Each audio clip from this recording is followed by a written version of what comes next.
Hello and welcome to another yearly past paper session. Today's paper is from M1. I am solving October November 23 for 1. Let's begin. It says a particle of mass 1.6 kgs is projected with a speed of 20 meter per second up a line of greatest slope. Okay, just drawing these just to be sure what I'm calculating. Nothing unusual about this diagram. It says up a line of greatest slope of a plane inclined at alpha degrees to the horizontal.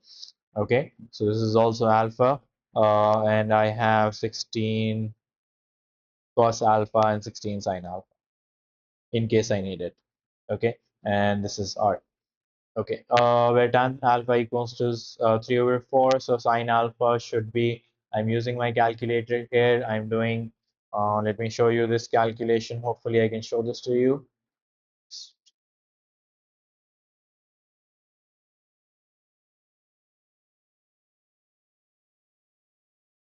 Okay, so what I'm simply going to do is I'm going to do tan inverse of 3 over 4.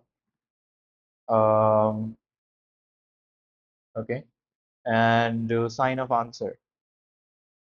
I think the calculator should give me an exact value. It gives me an exact value, which is 3 over 5, and cos alpha should be 4 over 5 in case I need it. Okay, then I go on and say, it says use an energy method to find the distance the particle has moved up the plane before coming to instantaneous rest. Now, since I've said I need to use an energy method, that means I need to think about kinetic energy and potential energy and so on. So what I'm going to do is I'm going to first think about whether there are external forces involved or not. There are no external forces involved. There was an initial push. That's the end of the story. There's no friction involved since this is a smooth plane. So I can say simply that this is simply conservation of energy without external forces, which means that the change in Ke should be equals to the change in Pe. Now, I know that if I want to equate two changes, I must have the same signs. I know that P is increasing. Why? Because the particle is gaining height, but Ke is falling, which means that the final speed will definitely be less than the initial speed. Why? Because the particle is slowing down because of gravity. It's moving up a line of greatest slope. So I just have to be aware of that. So what I'm going to do is just going to put a negative sign here and then try to calculate the change in PE. Okay, I'm going to say this is mass into gravity into height. What's the height that has changed? That's what I want to find out of the plane before coming to instantaneous rest. So I want to find out the height. I don't know the distance. Let's call that d. This is alpha. So this should be d sine alpha if I were to put it like that. So I'm going to say that this is d sine alpha, the height that is being gained. What is the change in Ke? It's half mv square minus u square. So m v square is something before coming to instantaneous rest. So I'm talking about the final speed 0, 0 square minus 20 square. This is automatically coming out as negative. Therefore, the other side is also negative, just to make sure that the two can be equated. Okay. So I can then, I think, cancel out 1.6 and 1.6 and then tell you that this is minus 400 divided by 2 is minus 200, I think, and minus 10 d sine alpha is 3 over 5. Okay, the negatives will cancel out. Let's see if we get the correct answer. This is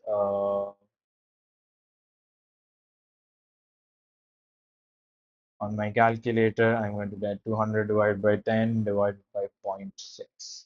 Okay, I am getting 100 over 3. That's the distance that the particle will travel before coming to instantaneous rest. Okay, let's move on to the next question. This is a particle of mass 2.4 kgs is held in equilibrium by two light inextensible strings, one of which is attached to point A and the other is attached to point B. So this is pulling like that and this is pulling like that. If I am resolving at this point, that's the central point. Okay, there is a mass here. So 24 is the weight that's attached here. The string makes an angle of 35 and 40. this, find the tension in the two strings. Okay, so this is a question on simple resolution. I'm going to say that this is B sine 40, B cos 40. This is an equilibrium. So I think it's a simple question. This is A sine 35. That's A cos 35. Okay, so up equals to down. A sine 35 plus B sine 40 equals to 24. Left equals to right. A cos 35, B plus 5. Okay. It's a case of solving simultaneously. Remember that on the exam you have to show me simultaneous solutions. You can't just simply do it directly. So I start substituting. I take a substitution for B and say that B is basically A cos 35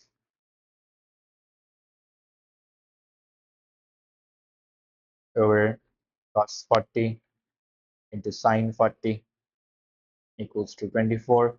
I can factor out an A here and say that this becomes sine 35 plus cos 35 sine 40 over cos 40 equals to 24.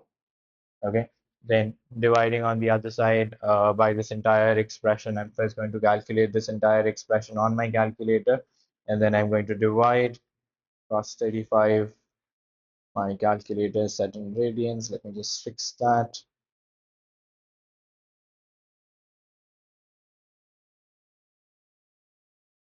Cos 35 sine 40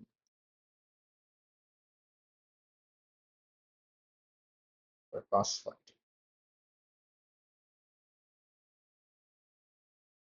Okay, 24 divided by answer, that gives me A as 19.03. Let me verify if that is the correct answer.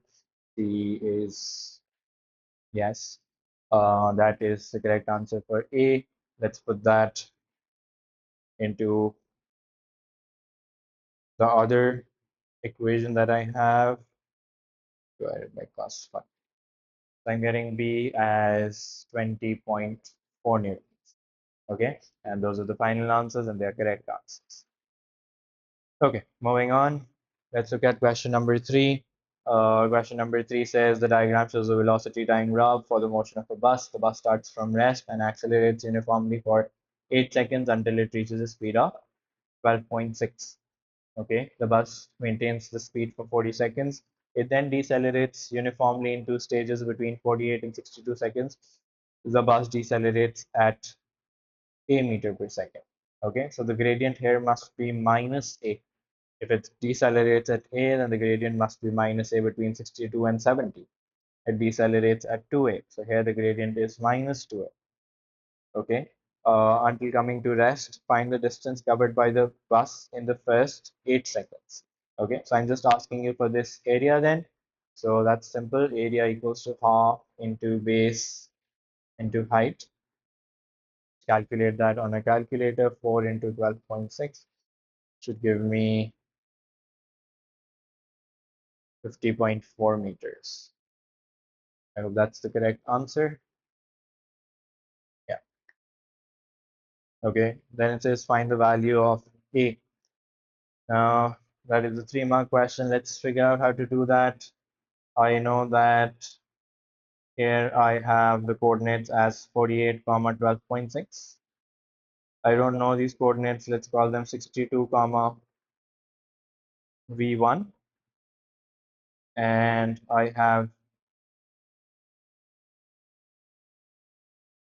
70, 0 here. I know that the gradient between 48 and 62.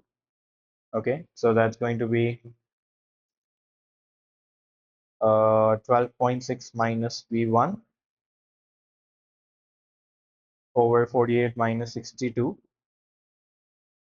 is equals to minus A, and V1 minus 0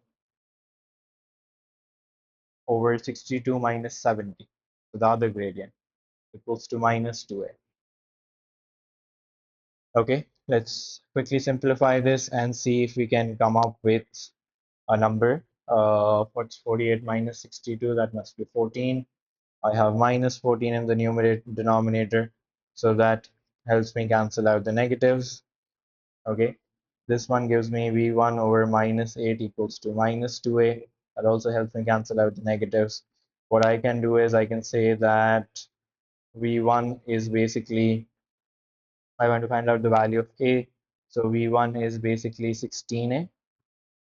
So I'm going to use that here and say that 16a and cross multiply this 14a. So I get 12.6 equals to 30a. A equals to 12.6 divided by 30. Let's see if we get the correct answer. 21 over 50, and that's 0.42. And that indeed is the correct answer. Okay, moving on to the next question then. Let's just find the average speed. Now remember that the average speed is total distance over total time. I know that the total time is 70 seconds. The denominator is 70. What is the total distance? This area was 8. Okay, let's figure out this area. This length is 40 and this is 12.6. So what is 40 into 12.6 for us? Let's write that here. 40 into 12.6 plus. Okay, this one is a trapezium. Okay, and the parallel sides are, one is 12.6. Do I have v1? No, I should calculate v1. v1 is 16 times a, so v1 should have been 16 times 0.42. Let's figure out what that is. 16 times 0.42. That is 6.72. So half height. So this is the height. That's 14. Height into sum of parallel sides. One is 6.72 and the other is 12.6. And then I have another area. So what is my other area? It's a triangle, so half base. And just move this here so that I can write clearly here. Half base, which is 8, I think, and height is 6.7. The entire thing divided by 70. Okay, let's see if we're getting our correct answers. 40 into 12.6 gives me 504 plus 7 into 19.32, I think.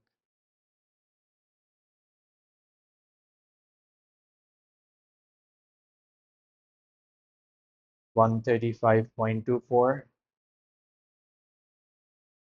and 4 into 6.7, 26.88 divided by 7. Yeah, 504 plus 135.24 plus 26.88 divided by 70. That gives me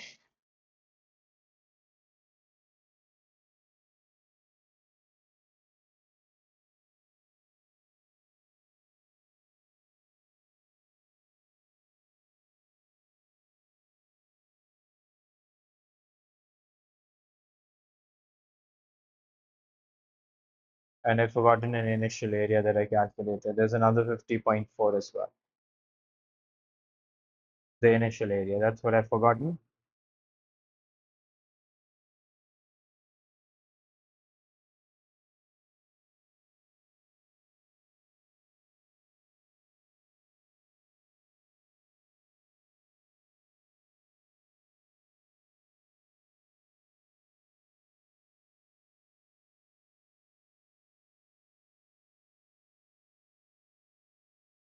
10.236. Okay, 10.2 correct too. Three significant figures. If I am giving you the correct answer. Okay. Okay, question number 4. It says two particles P and Q of mass 6 kgs and 2 kgs respectively lie at rest 12.5 meters apart on a rough horizontal plane. Okay, so P and Q. The coefficient of friction between each particle and the plane is 0.4. Particle P is projected towards Q with a speed of 20. Show that the speed of P immediately before the collision with Q is 10 root 3. Okay, so I know that P is moving at this, with an initial speed of 20. It has to travel a distance of 12.5. I want to show you what the speed is. So if I am to show you all of that, either I need the time or I need the acceleration. Since this plane is rough and I'm telling you that there is no other driving force involved, I am telling you this is just an initial push, which means that the particle is traveling like that. There is no driving force, so the driving force is zero, but there is a friction 0.5 into R. What is R? R is the normal reaction. So how much is the normal reaction? It's 60. So I'm going to say that there's a frictional force of zero point 0.4 into R. That's zero point 0.4 into 60, which is 24, I think. So I'm going to use F equals to MA. I'm going to say that the driving force is 0 minus 24 equals to MA. So A comes out as minus 4. Okay, so it's moving with acceleration minus 4, which means it's decelerating as well. So let's see, when it collides, v square equals to u square plus 2as. V square equals to 20 square plus 2 times minus 4 times s, which is 12.5. Okay, so 20 square plus 2 times minus 4 times 12.5 gives me 300. Okay, v equals to root of 300, which is essentially 10 root 3. Okay, then in the collision, P and Q coalesce to form particle R, which is going to have a mass of 8. Find the loss of kinetic energy due to the collision. Now, only one particle was moving, and it was moving with a speed of 10 root 3. I will have to find out what the speed is after the collision so that I know how much speed has changed. So I'm going to say that momentum before impact equals to momentum after. What was the momentum before impact? There was a particle of mass 6 moving with a speed of 10 root 3. There was a particle of mass 2 which was stationary. Then after that, they are moving with a certain speed that I don't know. So I'm going to do all that V. Okay, 6 into 10 root 3 divided by 8 gives me a speed. Uh, I am going to call that 7.5 root 3. Okay. So what's the kinetic energy that's lost? I'm going to say that the initial KE was half mv square, u square, sorry. And what does that give me? I think that gives me 900. Okay. And what is the final KE? I'm going to say that this is the one after the impact. So half. Now the mass has also changed 6 plus 2, and the velocity is now 7.5 root 3 squared. Okay, and this gives me 675. So what's the change in KE? 900 minus 675, which is 225 joules. Okay, unusual question, never seen before, so make sure that you understand this properly. This is the coefficient of friction between R and the plane is also zero point 0.4. It was zero point 0.4 before as well. Okay. Find the distance traveled by R before coming to rest. Now I know that with the speed, because the speed came out positive, R also starts moving in this direction. Okay, that's R. It has a mass of 8, so it has a force of 80. It has a normal reaction of 80 as well. Again, there's no driving force involved, so I'm going to say that the driving force is 0, but there is a resistance of zero point 0.4 into 80, which is 32. So I'm going to say that F equals to ma helps me come up with the acceleration again. 0.4 into 80 equals to 8a.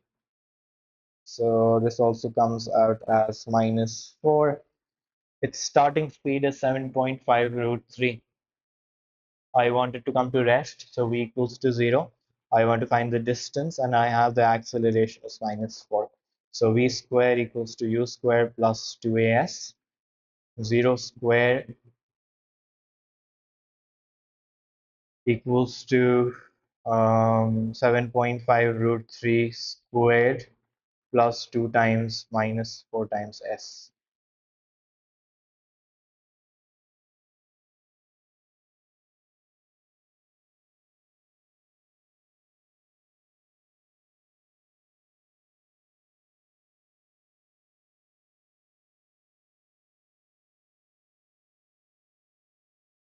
I am coming up with an answer. It's a little unusual. Maybe I calculated wrong. Let me just check.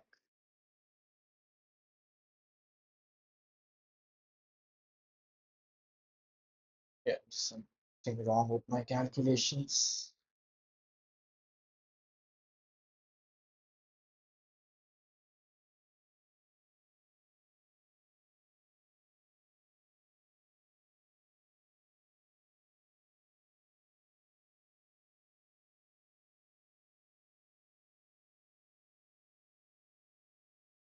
21.09.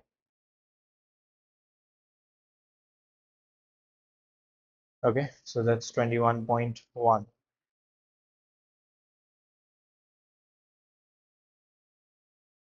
Okay, moving on to question number 5. It says the diagram shows a particle of A of mass 1.2 kgs, which lies on a plane inclined at an angle of 40 degrees to the horizontal, and a particle B of mass 1.6 kgs, which lies on an inclined plane at an angle of 50 degrees to the horizontal. The particles are connected by a light inextensible string which passes over a small fixed pulley fixed at the top of the plane. The parts AB and BB of the string are taut and parallel to lines of greatest slope of the respective planes. The two planes are rough and with the same coefficient of friction mu between the particles on the plane. Find the value of mu for which the system is in limiting equilibrium. So I'm going to first have to resolve this before I can come up with an answer. Okay, this is 16 sine 50, and this is 16 cos 50. Okay, there is an r. The two planes are rough with the same coefficient of friction mu. Okay, so there's mu into r. Okay, this tension is pulling this up, this tension is also pulling this up. The system is in equilibrium, which means that it isn't moving, so I'm going to say that that's what is happening here.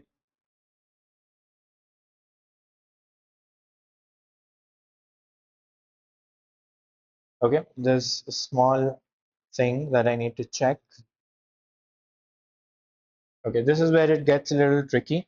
Um, because there's friction involved, I must know what direction this system is about to move in. So you always assume that it's about to move in the direction of wherever the weight is higher.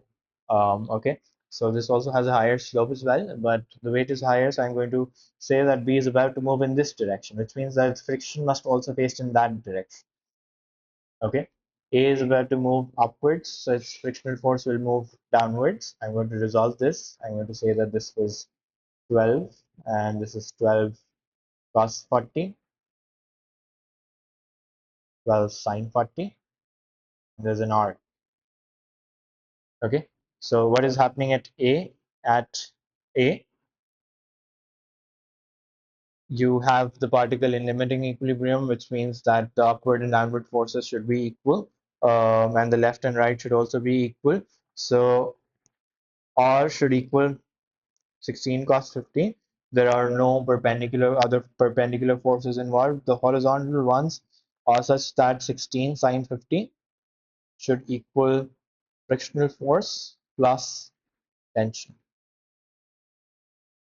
Okay, let's calculate the frictional force as well. Can I say that it's mu into r, which is r is 16 cos 50. plus T. And what is happening at B? At, I'm sorry, this was at B. This was at B. This is at A. Okay. Um, at A, what's happening is R is equals to 12 cos 40. And then frictional force plus 12 sine 40 is equals to tension. Okay. This is mu into 12 cos 40 plus 12 sine 40 equals to tension. Let's combine the two equations. Let's replace T with T because I want to find out the 16 mu cos 50. And I'm replacing this T with this T. Okay, so I'm getting 12 mu cos 40 plus 12 sine 40. I have 16 sine 50 minus 12 sine 40, and I have 16 cos 50 plus 12 cos 40 here. Let's see if we get the correct answer by dividing all of this. It's a complicated sort of expression, but I'm hoping I will be able to get a correct answer out of this.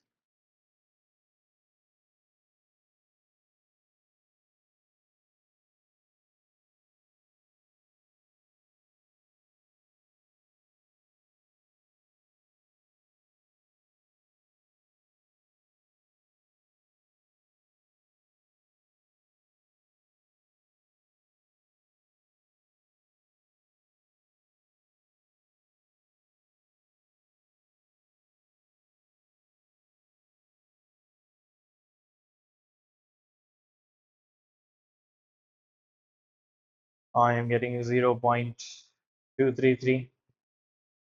Okay, and that is indeed the correct answer. That's 7 marks, a lot of marks for a simple question.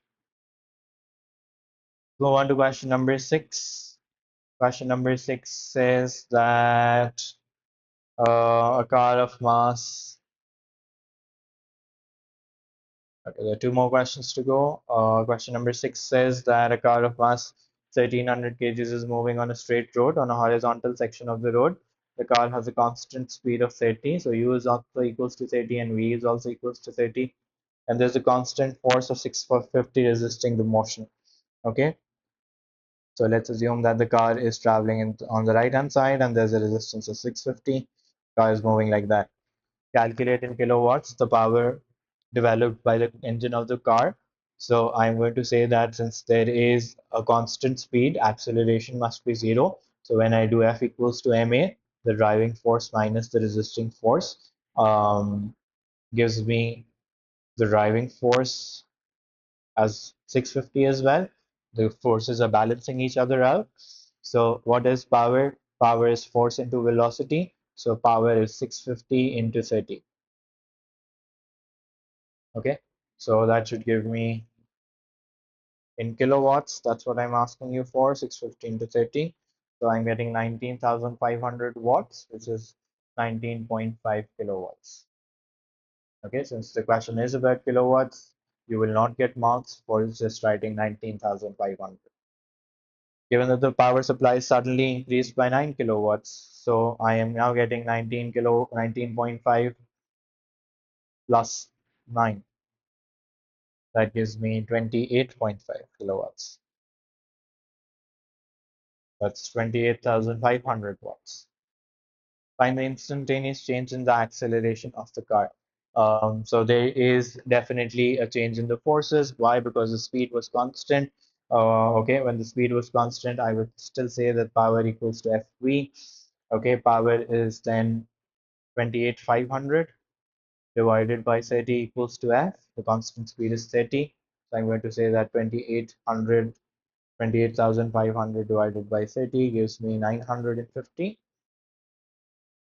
So F equals to ma now.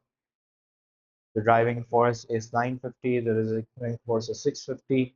The mass is 1300 into A. So 300 divided by 1300 gives me 3 over 13 as the acceleration. Okay, find the instantaneous acceleration. That's the instantaneous acceleration of the car. That's another 3 marks on a section of the road inclined at sine inverse of 0.08. So sine alpha equals to 0.08. I can use that to find cos alpha and tan alpha as well if I need them. The resistance to the motion of the car is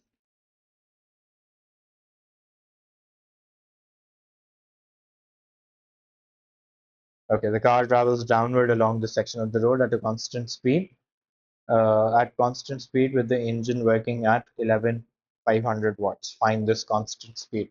So I'm asking you to find a value for V when the speed of the car is V. Okay. So the resistance is 1000 plus 20 V. Okay. I can do this question with Newton's laws only. I don't really need to go into all of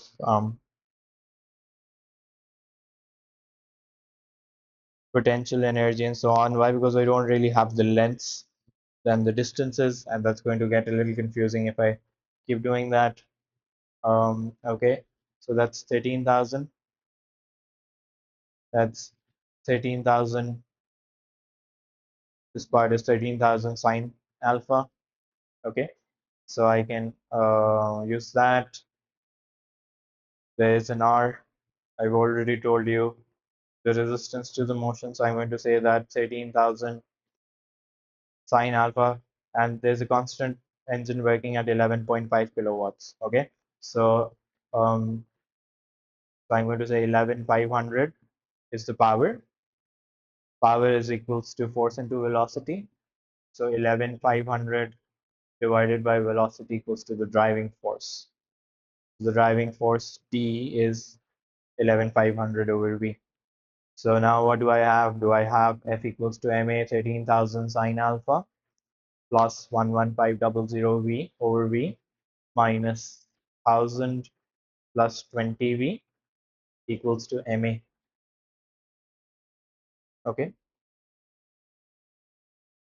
Since there's a constant speed involved, the acceleration must be zero.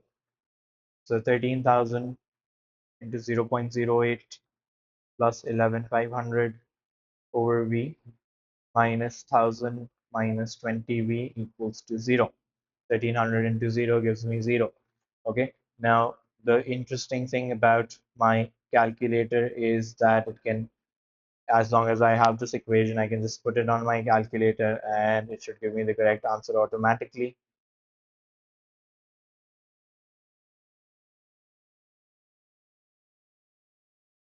Okay, let's go to equation mode first. And I want to solve an equation, so I'm going to write my equation now. 13,000 into 0.08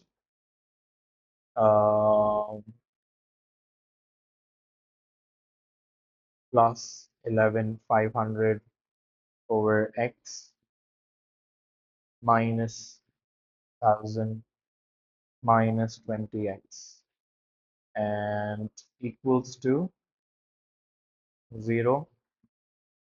I will press execute. It's going to ask me for a starting value. It can be anything. I think this is speed should be, let's say, 10. I'm going to tell the calculator to execute 10. Okay, and it's giving me V as 25. So that's a perfectly fine answer. I don't need to meddle with the algebra here. And the examiner is also going to give me the correct, the complete marks for this. Okay, so make sure that you know how to do that uh, when you are solving your exam. Otherwise, it's probably going to give you a quadratic equation with then two unknowns, and so on. You will have to then solve uh, two answers, and then you'll have to decide which one is the correct answer. Okay, moving on to this kinematics question, which is a very heavy question on the exam. It's 9 marks. It says a particle moves in a straight line starting from point O before coming to instantaneous rest at point X at 90 seconds after leaving O. The velocity of the particle is given by this, where K is a constant. Is given that there is no instantaneous change in velocity at t equals to 8. Okay, find the distance OX. Okay, So the first distance that the particle travels is from 0 to 2. So I'm just going to integrate from 0 to 2 and say that this gives me 7.2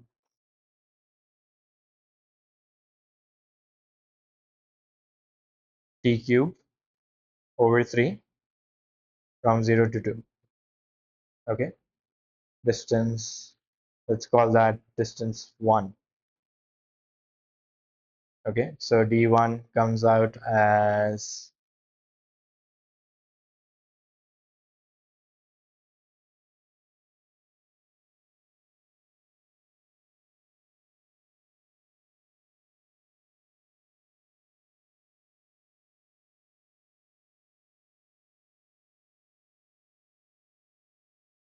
7.2 2 cube over 3 minus 7.2 into 0 cube over 3. So I'm getting 96 over 5, which is basically 19.2 meters. Okay, so I think that's the first distance that you're moving. Okay, for the second distance, I just want to be absolutely sure that the particle is not turning. So I'm going to say that first I'm going to check if the particle is turning by equating it to 0. 30.6 divided by zero point 0.9 gives me 34. Okay, so it's turning on, not really turning because t equals to 34 is not part of this range. So I'm going to say that d2 is then 30.6 minus zero point 0.9 t integrated from 2 to 8. So 30.6 t over 1 basically. So I'm not right over anything minus zero point 0.9 t squared over 2 from 2 to 8. It's 30.6 into 8 minus 0.45 into 8 squared, upper limit minus lower limit.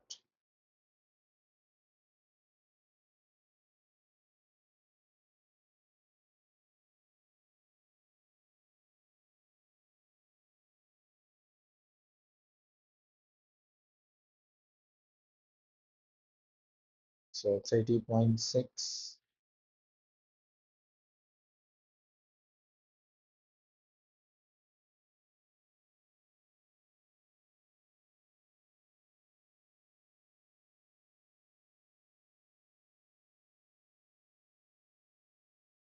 156.6.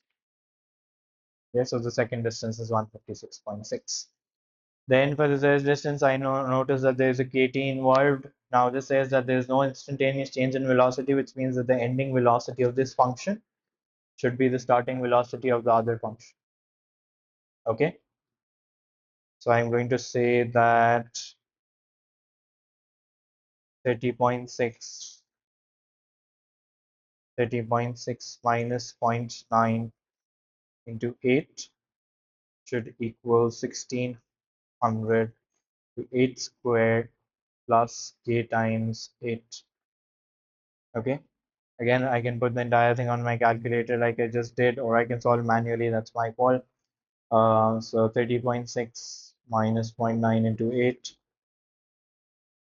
minus 1600 over 8 squared divided by 8. That gives me k as minus 0.2. Yeah, that's the correct one. So for distance 3, I'm going to integrate from 8 to infinity.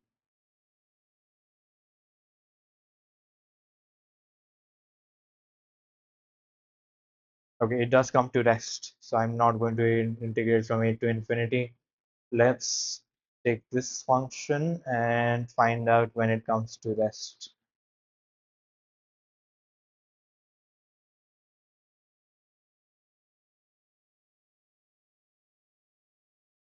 Okay,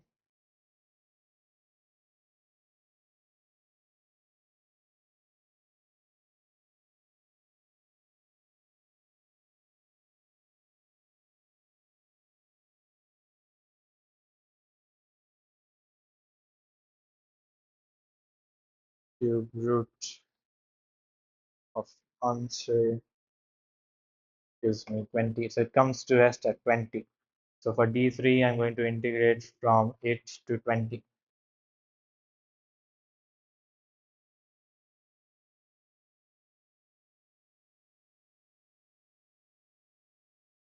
Okay, so integrating this will give me minus 2 plus 1 minus 1 minus 0.2 t square over 2 from 8 to 20.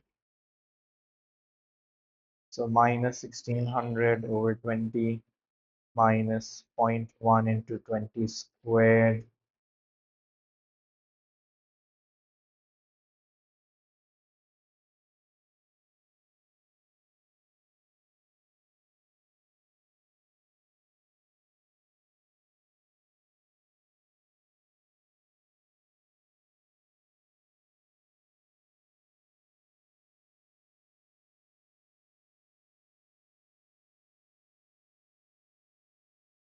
Calculating this gives me, hopefully I'm doing this correctly,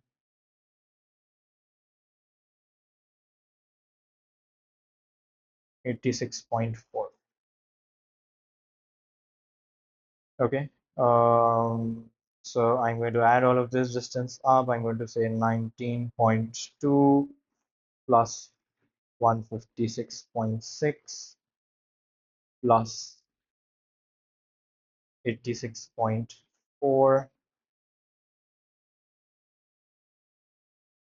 156.6 plus 86.4 plus 19.2.